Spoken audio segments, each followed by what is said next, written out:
Good morning, everyone. This morning we are going to be speaking to, or I'm going to be speaking to Mark Nortcliffe Photography. So Mark will be popping on in a couple of minutes' time. Where are we? 10:02. So here we are. We're just waiting for him. Let me just give him a quick message and say, Mark, are you here? Okay. There we are. Good morning. Hi, Good morning, Mark. are you all right? Yes, I'm very well, thank you. Good. Good.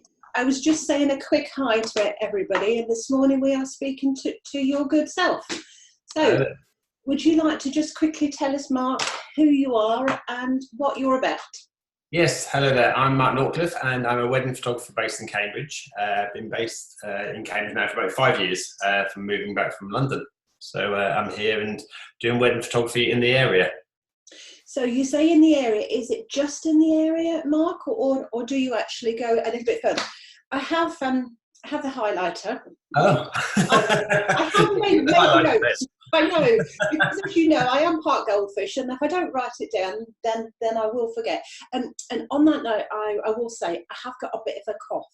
Not right, as in oh my God, she's got the virus type of thing, or as in not sort of a, gosh, it's May and it's sort of hay fever type thing. So I will try really hard not to sort of cough through. Right, okay. And I've got a very large glass of water. And I'll try and talk over you if you do cough. Just ignore the fact if I get a cough. Nothing happening here at all. Right, sorry, Mark. We would just say. No. So I cover. I cover mainly Cambridge, and I go sort of Norfolk coast, and sort of as far as Peterborough and that way out. But I've done weddings in London and in Brighton and even in Manchester. So for me, it's more about where the couple's getting married. Because what I've found in the past is that a bride I may meet them locally, but they may want to get married where they grew up, and often not. That can sometimes be, in a very different area what I'm used to. So distance is not a problem, but I tend to stay sort of Norfolk, Peterborough, Cambridge area. Yeah, it's surprising that there are some facts I think that I've actually read somewhere, because I tend to read loads of wedding stuff, and that says that people will statistically get married within 50 miles of where they actually grew up, where they actually live.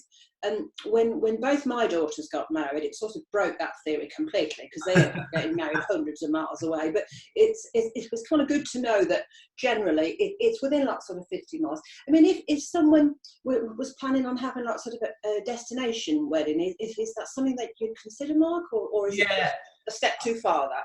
Well, no, I haven't been fortunate enough to do a destination wedding yet, but certainly I would. I think the thing you have to remember with the destination wedding is it takes away potentially a whole weekend and maybe longer. So, I've always stayed local, but I'm not opposed to doing destination weddings, but I suppose I just have to cross that bridge when I come to it. But it's how you sort of fund that. And I know early discussions that I had with someone with a destination wedding is actually, I think the cost becomes a little bit prohibitive sometimes, and they tend to go more local.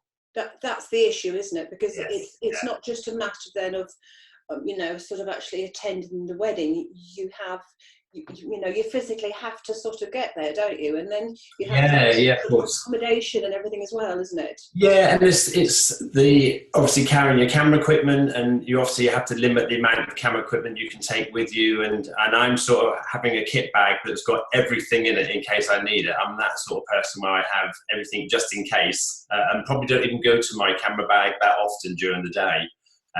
But I think I'd probably panic when I was going to a destination wedding that I didn't have enough. But of course, you can work around it. Of course, you can work around it, definitely. Where there's a will, there's a way, isn't it? Absolutely, yes. What I normally find, what I would expect with the destination wedding is that I probably don't need the lighting equipment that I normally take with me to every wedding, just in case of bad weather or we need to shoot inside.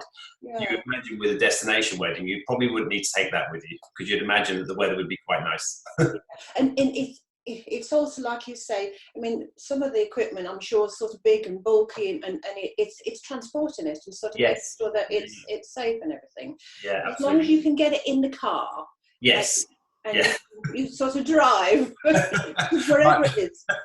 The boot of my car is always a mobile stockroom anyway. It's got so much equipment in it. I shouldn't say that really, should I? In case someone come break into my car. No, you don't know where I live yet. You don't know where I live. Nothing in the back of the car at all. Nothing in the back of the car at all. No, nothing to be seen here, nothing to be heard here. And if I knew hair, Mark, I would edit it out for you. That's absolutely fine. There's nothing in there at the moment because I'm not shooting for you. Don't know how to do it. Well, I probably know somebody that can actually do it for me, but no idea at all. That's a whole different story. Whole different story. Excuse me, Mark. Now you've obviously come to sort of lots of truly scrumptious wedding fairs. Let's just get that plug right in there now. Yeah. And you know, normally at the show, I sort of wander about with like my little iPhone, don't I? And I'm sort of taking pictures of what's going on.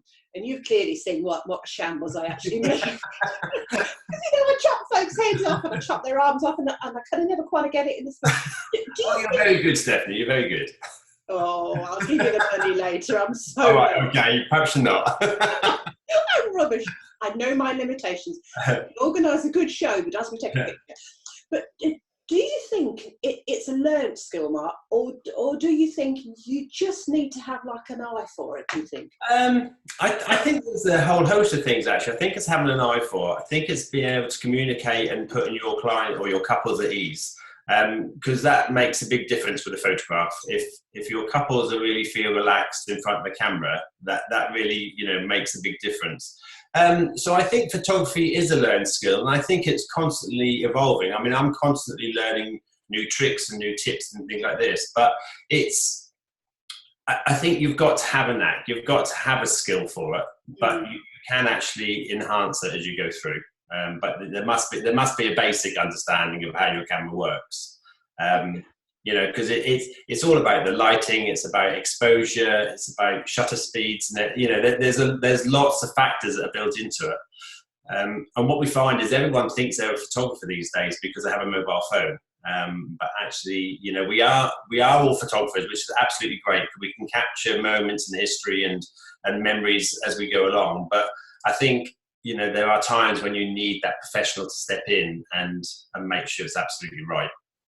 And I think that's the subtle difference on, someone's special day. They have hired a professional, someone like you, to sort of come along and take those shots.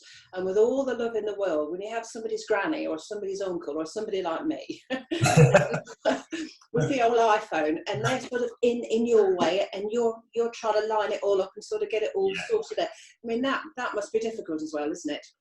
Yeah, and phones do get better. I mean, they're getting better and better. But I just think it's the editing and being able to do it. What I find more frustrating than ever is, and I always ask my couples to do like what they call an unplugged wedding, is during the wedding ceremony where they don't allow phones.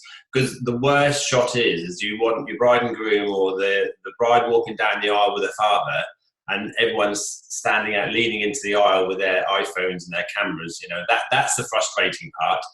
During group shots, it's not such a problem because they're normally standing to your side. And at that time, I just sort of say, let me get the shot first, then by all means step in. They get bored, they move on pretty quick. They get bored anyway. But, it's about just making sure that the focus is on me. It's got to be on me, and I don't mean that in a sort of big-headed way, but no. I don't want my bride and grooms or the group shots to be distracted by nanny calling you from one side and the bride's constantly looking away over to her left or right. So it's about just work, but that again is all about working with people and actually being a people person and being able to communicate that to them in a nice way that allows them to sort of just feel they're still playing part of the day, the guest as well as the bride and groom, Yeah, that's right. So that you're able to sort of, as you say, in the nicest possible way, achieve the shots that you actually want without going into boss mode. Because I can recall when one of my daughters got married, and this is a true story, I'll share it with you. One of the maitre d', I think it was, at the hotel, happened to say to someone else, the bride isn't the problem, it's the mother of the bride. I wouldn't dare. I mean, I didn't know whether I was complimented or insulted, if I'm honest. But I just decided I was going to be complimented because I just figured, well, doing the job that I do, it's got to be right, hasn't it? Yeah, absolutely. And the mother of the bride, everybody at that wedding just wants the best for that couple, irrespective of what role they're playing. And that goes the same for all the suppliers as well, and all the suppliers are actively trying to work together to make the day as seamless as possible. So, nobody, I don't believe there's such a thing as a bridezilla or an awful mother of the bride. I just think everyone's really, but there's not, it's just the excitement and the tension is building up because this day's been planned for so long that there's waves of emotion, certainly. I do. Oh, you're right. I experience there's different waves of emotion, and sometimes you can see during bridal makeup, the bride gets to a point where there's these butterflies take over because you realise that within the next hour, she's going to be walking down the aisle and meeting the man of her dreams. Yeah. Well, not meeting him, but seeing him again. Yeah, because hopefully she'll have met him before. Yeah, I hope she's met him before. Yeah, well, actually, there's that program on TV, isn't there, which I was actually hooked on. But I loved it. But, I did, but strangely fascinated, but strangely thinking, gosh, all at the same time. I mean, each to his own and what have you. But oh my days, you would want to at least get to kind of know somebody, wouldn't you? I don't think science is that clever that it can match somebody just through answering a few questions, because actually love should be a lot more than just, of course you've got to be compatible and you've got to have interests and all the rest, but actually it's about so much more than that. So, it was fascinating to watch, but not necessarily something I want to. No, it's a difficult thing to actually define and say what that actually is. Yeah, it's there. Yeah, and if it's not, absolutely.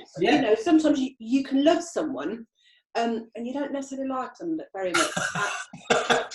You don't always like them all the time, do you? No. I'm not going to say a word, as I've been married for 42 years. Yeah, well, I'm 26 now, but you're still going to actually. Love him dearly, but you know what I mean. And I'm sure he feels exactly the same way. Anyway, moving swiftly on, just in case Mr. B watches this at some point, he'll tell me off.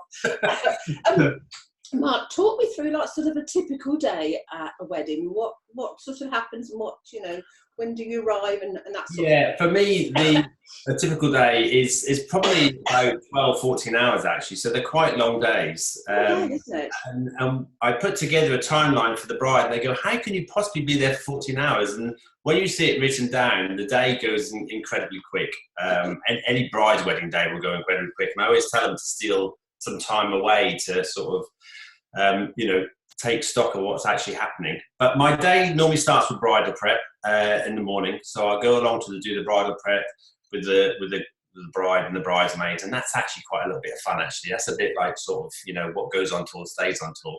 And I love getting all the sort of gossip about the hen party and that girly sort of bits.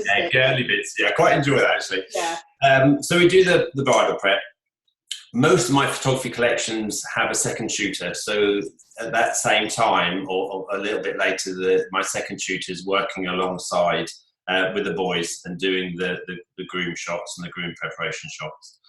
We'll then get together, obviously, at the ceremony, and we'll cover the ceremony and then the drinks reception.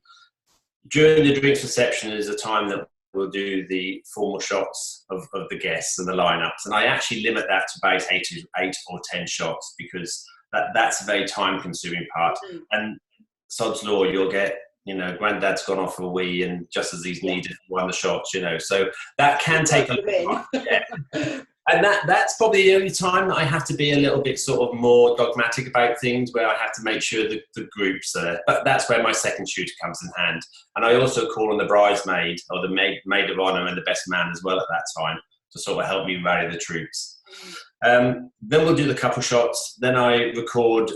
I don't shoot during the meal. That's probably the only time I put my cameras down. Because nobody wants to have photographs taken while they're shuffling mouthful of food, or chomping on a bit of beef. It's full of something. It really is at the most attractive times, actually. But I'll rejoin the party again during the speeches. Then I'll do cutting the cake first dance, And then most of my collections, because they're unlimited hours, I'll stay sort of well into the late evening. And that's the time when, you know, the men start taking their ties from around their necks and tying them around their heads, and everyone starts getting a bit low. And they make for the best shots, actually, sometimes. You know, that's when the hijinks starts and all the tomfoolery, yeah. But it's all very candid reportage throughout the day, apart from those points where we do the formals, and we also do a session where we do the couple shot for the bride and groom, where I'll take them away from the rest of the party for about half an hour, and that's their time to have a bit of me time for themselves, and also for us to just get some beautiful romantic shots of those as well. They're the only time where it's very staged. Other than that, it's very candid, relaxed, and type photography throughout the day. Yeah. So would you say that's your particular style, Mark? You're almost capturing what's happening without, you know, as again back in the day when I got married, you all lined up and you all took pictures, and there was you and your granny, and you know it was all very staged, wasn't it? Yeah. Nothing casual about it at all. No. I think there's a place for that. I do think there's a place for formal photography, and more often than not, I find it's the mother of the bride that wants to line up with the aunts and uncles. So, you know, and I think later on, bride and grooms appreciate those type of formal shots as well, because, you know, granny's there that unfortunately is no longer with us, and, you know, so I think there's a place for that, but mainly my work is very candid reportage type photography, where I'm sort of like a little ninja with my camera, and hopefully people are unaware that I'm around, because again, they make the best shots. You know, I'd much rather take a group of friends standing there laughing, belly laughing about some joke that's just been told, rather than get them all to line up and look very staged, because that doesn't convey the emotion of the day. And my photography is more about conveying the emotion of the day rather than you know, having all those lined up shots. But I do an element of formal shots as well, because I think there's a place for them. It's very limited. It's very limited. You know, you're actually capturing the story of the day, aren't you? You know, when the bride and groom, or the groom and the groom and the bride and the bride, you know, when they're off doing their thing, because they can't be in all places, you're able to sort of capture those little moments, isn't it? Yes, yeah. That afterwards that you can share with them via sort of pictures that they, oh gosh, I didn't see that, you know, I mean, I don't remember that or something, isn't it? My aim is to capture the emotion, and also to capture the little bits that they didn't get to see because they were off elsewhere or they were doing something else. And you know, the number of brides that say, "Oh, I love seeing the boys getting ready in the morning," because obviously I wasn't aware that was happening, and you know, the groom's going, "God, no wonder it took you 5 hours, you know, for hair and makeup, because there's so much activity going on." You know, and it's all the behind the scenes, and there's not a lot of those shots that you know they want in their album, but it's as you say, it's a story of their day. It's got to tell the story from beginning to end, and that's why I like to stay quite late at night as well. And I always finish off with a nighttime shot also, so that it sort of opens the day and closes the day, and it tells a story right throughout. With just loads of candid and fun and everything else and that thrown in. But I say the main thing is to show the emotion and try and please the mother of the bride. Oh, absolutely. That just works for me on so many levels. You know, I mean, I don't like having my picture taken. No. I'm quite honest. In fact, not many people do they? No. We tend to be more comfortable this side. Nobody likes. I'm this side of the camera for a reason. Believe you me, this is out of my comfort zone. Even talking on this video. No, I know, and that's the thing. Most people don't like it, because when you sort of play it back and you think, "Oh, do I really sound like that?" Yeah. Do. But what do you actually do? You know, because for brides and grooms, they're all nervous, what have you, to sort of make them relax and sort of make them feel sort of confident. Yeah, I mean, that comes through, doesn't it? Like, again, I think that's part of the relationship building that I have, and I work really close with my couples. I phone my couples probably every month just to touch base, and sometimes it's just picking up the phone and saying sort of how are things, and you know. But if I sense, and it's normally the grooms that sense I feel they're a little bit nervous in front of the camera. It can happen with the brides too, but it's normally the grooms. So I offer a free mini pre-wedding shoot with part of the collection. I normally do that when I go along to the venue meeting, because if I haven't worked at a venue before, I will go along with the venue meeting to meet with the couple in the venue to sort of like run through the timings of the day. And at that point, I'll take my camera and we'll just have a little play outside. And that's the point. The grooms that were all really nervous, I think it was just a bit bravado actually, because they're rocking it. They're posing and they're doing their blue steel looks. You know, they're actually really rocking it more than the bride. The bride then becomes really nervous. The roles reverse. Or I offer a 2-hour pre-wedding shoot as well if they want to buy that as an additional extra, but they don't have to, because I say we do a little bit of that anyway. Yeah, okay. If they purchase the pre-wedding shoot, they get all of their images from the day, about 20, 30 images. If they have the free one, they only get about sort of 10 images, but just a little bit of a taster of what's to come. Okay.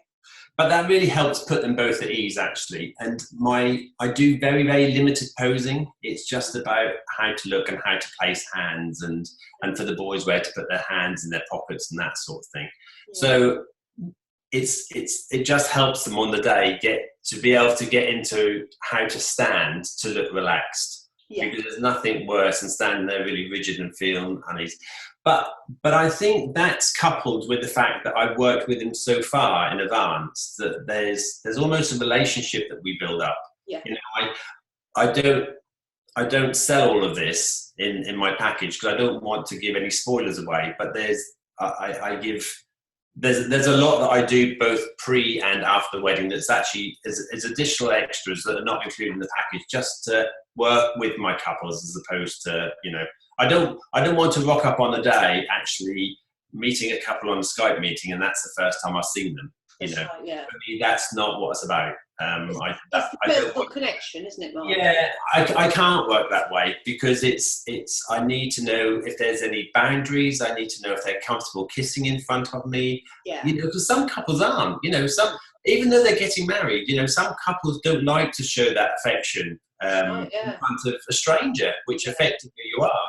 Yeah. So, you know, I don't want to find those boundaries out. I don't want to find out those restrictions on the day. I want to have worked with my couples well ahead of that and actually broke down all of that and allowed them to get to know me, because that's what, for me, that's what it's about.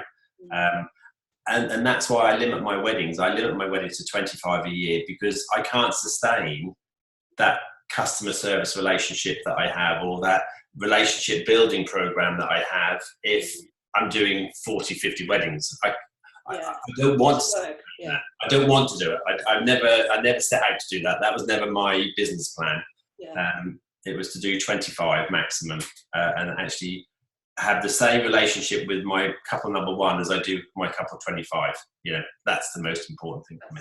Because as you say, if you have that time, you're able to sort of build up that connection, isn't it? And even before the actual day, they know you as a person, and importantly, you know the couple. You know what they're sort of comfortable with and what they're not comfortable with. Probably more important. So it sort of makes you then less anxious on the day, doesn't it? You know. Yeah, and some people can achieve 40, 50 weddings and still be able to do that. But for me, it's a bit. There's time with my family. There's time with my husband. There's time with, you know. I want to be able to invest the time in my couples. I've got a bit of OCD, so it takes me longer to achieve some things. But I think having OCD... Why do you get on? That's probably the reason why, actually. I don't think I'm not afraid of that with what I do, because I think having that attention to detail is a good sign as opposed to a bad sign. You know, I don't think that's a negative. Right, I've always taken that as being a positive. I'm a wedding planner, and I obviously do like sort of event management because I organise all the shows. You know, people say don't sweat the small stuff. Well, I actually do.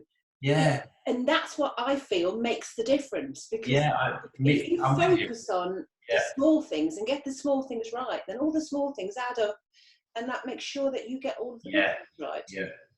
I mean, I put together a timeline for my brides, and it's a long list of where I'm going to be at what time, what type of photographs I'm going to take at certain times, i.e. the detail shots, the dress shots, the big shots, blah, blah, blah. And my couples, I hand it over to them 2 weeks before the wedding. I say, now rip that up. Once you've read through it and you've agreed it, don't worry about the rest of the day. Let me sweat the small stuff. Let me work with the suppliers. This is just to show you that I know where I'm at and what I need to be doing on the day for you. You now need to go away and enjoy it and relax and just have the best day that you possibly can have. And I don't refer to that plan at all, but because I've spent time in writing it out and detailing it in such a way, it just then becomes second nature to me. If I didn't have that, I'd be thinking, oh, I haven't done something. Or so, my OCD traits, I embrace them. I don't care about them. I just embrace them. Yeah. It's like being prepped so that you that's know it. Yeah. So it's with the yellow highlighter. But you're right, because actually I had a bit of a panic because I'd set up something this morning and my tablet didn't work, so I quickly had to run to the computer. But no, my computer was switched on and I was prepped if I needed to change locations for this meeting. It was cool. I was just fine. Yeah. Slowed it over. The office is not that big, actually. When I used to work back in Thomas Court back in the day, they used to say, fail to plan, plan to fail. Yeah. And it's kind of how I've sort of lived my mantra. And, and you almost have to be like a little bit like a swan. Yeah, absolutely. It looks very graceful, what have you, but you've sorted everything and you're pedaling away for like doing enough. But everything works, because you've met your couples, you've formed the relationship, you know how the day's going to flow. So they can comfortably pass that worry over to you because you've taken that on board and you will just make it happen for them. Yeah. And Mark, if you had like sort of a tip, one tip to actually give to couples that they could take away from this, what tip would it be? Just to trust your suppliers. Trust the suppliers that you've got working for you to allow don't on the day. Just relax and they can't change things. If something goes wrong on the day, you can't change it. So I just say, trust the suppliers you have in hand. You're paying those suppliers to do a role for you. They'll worry about if something's going wrong. And that's why, for me, it's also as important to go to the venue meeting to work alongside the suppliers. If there's a videographer, to work with a videographer. Because it's, I know with every venue that I've worked at more than once, certainly. The first time, it's obviously you're building relationships. But, if I need 5 minutes extra because the group shots are overrun, I'm more than happy to go up to the wedding planner before we start the couple shots and say that I need 10 minutes, just give me 10 minutes. The bride and groom don't need to know about that. They don't need to be looking at their watch thinking we need to be sitting down by now. That's all been taken care of. So one thing I would say, one top tip is just trust the suppliers and just relax and have the best day you possibly can have, because it will go so fast. It will fly past. And one thing I used to say to my brides is enjoy every moment, because before you know where you are, it's over. The whole day simply goes so quickly, and it almost goes just in like a heartbeat, because before you know where you are, you sort of got your hair and your makeup and your dress and the ceremony, and boom, the whole thing's finished. And I always used to say, just take time and just look around you and just enjoy, because this is your day. You've spent all of this time planning. Absolutely. And if something goes wrong, it doesn't matter. Nobody knows. No. Nobody knows apart from the bride and groom. If they forgot to put the favours out, yes, it's a waste of money, but nobody knows. Nobody's going to sweat about 3 sugar almonds and a little bit of organza. And I always take my couples out. I try and get them away from the dance floor, and sometimes I have a battle because I say, look, I just want to get one more picture, and that's all they've been hearing all day is one more picture. But when I take them outside, I ask them, I said, spend 5 minutes in looking back. And you've made this happen. All your guests in there enjoying yourself. You've made this happen. They're here for you, and that's so powerful. It really is. And bride and groom should not sweat the detail on the day, but also say, just step back for 5 minutes and just realise that all those people that they love are in one place. We don't often get that, and they're all there for them. And that is so powerful. And if you are marrying the person that you love, you might not always like him, but if you're marrying the person that you love, and the both of you are there, That's really what it's all about, isn't it? Yeah. Right. And actually, with you know, I know this unprecedented times we're faced with at the moment, but even with my couples that are having to postpone at the moment, you know, the fact that they're still going to get married, I will say a majority of my couples have really just embraced it, because the upshot is have a wedding with 10 people or having a wedding later on with all the people that they love. And family is so important. Family is so important to me. And, you know, that's really strong, actually. And I would rather postpone anything than and have the dream that I wanted to have, rather than having something that was just half baked. Right, yeah. And you know, on your special day, you want to be surrounded by the people that you love most in the world. And I'm like you, Mark. I'd sooner, you know, even if I had to sort of put it off for a little while, which lots of them, bless them, have had to, I would rather do that, so that I can spend it with the people that kind of matter the most. And then when we get there, we're going to have such a party. I tell you, and that's why I enjoy staying. I enjoy staying late into the night, because I'm dancing around the dance floor with my camera, and my tie is not quite off, but actually I'm in with them, and I become again, this is all that relationship building. I become one of the guests, and for me that's the real icing on the cake. And when I leave at the end of the night and I say goodnight to the bride and groom, and the groom's like, give me a man hug and all the rest, that for me seals the deal. Because it's just I've done a good job, you know, and the parents come over and thank me, and that for me, that's so lovely for me. Yeah. Okay, right. Well, Mark can obviously be found at the virtual wedding show, which is happening this weekend. Now then, if you are watching this video, it may not necessarily be this weekend, because you might be watching it now, which is where are we today? This the 6th of May, or you might be watching it at some other point. So what we will do is we will put Mark's details in the comments up here. We'll put Mark's website up here, down here. Where are they go?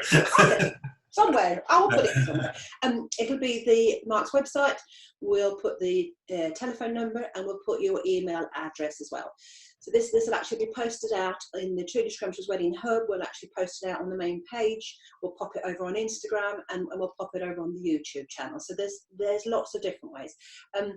So I said, Mark will actually be at the virtual fair 8th, 9th and sort of 10th if you want to actually get hold of him, or we'll not get hold of him literally, but you can get hold of me. I don't mind. I'm more than happy to. Here we go. Give him a squish. I'm very open. Contact him, or as I said, the details and things will be there. So that was it. Thank you so much, Mark. Thank you, Steph. Thank you indeed. And looking forward to the fair this weekend as well. So thank you very much. And please get in touch if I can help anyone. Okay.